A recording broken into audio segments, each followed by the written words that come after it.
മലയാളികൾക്കേറെ പ്രിയപ്പെട്ട social media താരമാണ് Diya Krishna. OBOC എന്ന ഓൺലൈൻ ആഭരണ സംരംഭത്തിന്റെ ഉടമ കൂടിയാണ് ഓസി.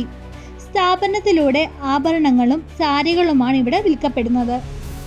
ആദ്യം ഓൺലൈനായി നടന്നിരുന്ന ഈ ബിസിനസ് അടുത്തിടെയാണ് തിരുവനന്തപുരം നഗരത്തിൽ ഷോറൂമിലേക്ക് മാറ്റിയത്. ഇപ്പോഴിതാ തനിക്ക് ജീവനക്കാരിൽ നിന്ന് പറ്റിയ വലിയ ചതിയെപ്പറ്റി തുറന്നു പറയുകയാണ് ദിയ കൃഷ്ണ. ഇൻസ്റ്റാഗ്രാം സ്റ്റോറിയിലൂടെയാണ് താരം വിവരം പങ്കുവച്ചത്. OBOC എന്ന തൻ്റെ ഓൺലൈൻ സ്റ്റോർ സ്ഥാപനത്തിൻ്റെ ജീവനക്കാർക്കെതിരെയാണ് ദിയ കൃഷ്ണ സാമ്പത്തിക തട്ടിപ്പ് ആരോപണം നടത്തിയിരിക്കുന്നത്.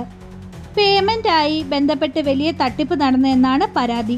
തൻ്റെ സ്ഥാപനത്തിൽ പ്രവർത്തിച്ചുകൊണ്ടിരുന്ന മുൻ ജീവനക്കാരിൽ നിന്നാണ് ഈ ദുരവസ്ഥ തനിക്ക് ലഭിച്ചത്.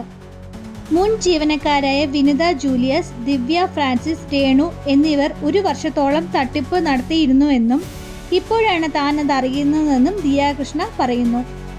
OBOC എന്ന തൻ്റെ ഓൺലൈൻ ഓഫ്ലൈൻ സ്ഥാപനത്തിൽ യഥാർത്ഥ പേയ്മെൻറ്റ് സ്കാനറിന് പകരം ജീവനക്കാരികൾ തൻ്റെ സ്വന്തം നമ്പറുകൾ നൽകിയെന്നാണ് ദിയ പറയുന്നത്.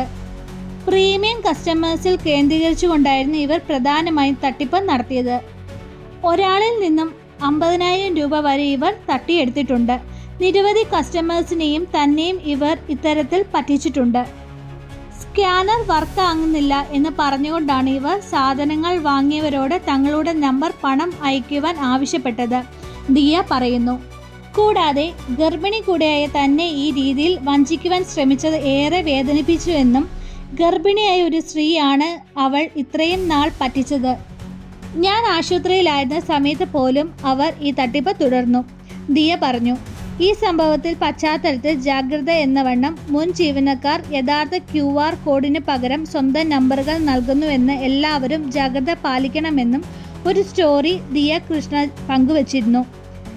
ഇതിന് പിന്നാലെ നിരവധി പേരാണ് പറ്റിക്കപ്പെട്ട വിവരം പറഞ്ഞ് രംഗത്തെത്തിയത്. ഇതിൻ്റെ സ്ക്രീൻഷോട്ടുകളും ദിയ പങ്കുവച്ചു. നിയമപരമായി മുന്നോട്ടു പോകണമെന്ന തീരുമാനമാണ്. ജീവനക്കാരുടെ കൂടുതൽ വിവരങ്ങൾ വൈകാതെ പങ്കുവയ്ക്കുമെന്നും ദിയ അറിയിച്ചു.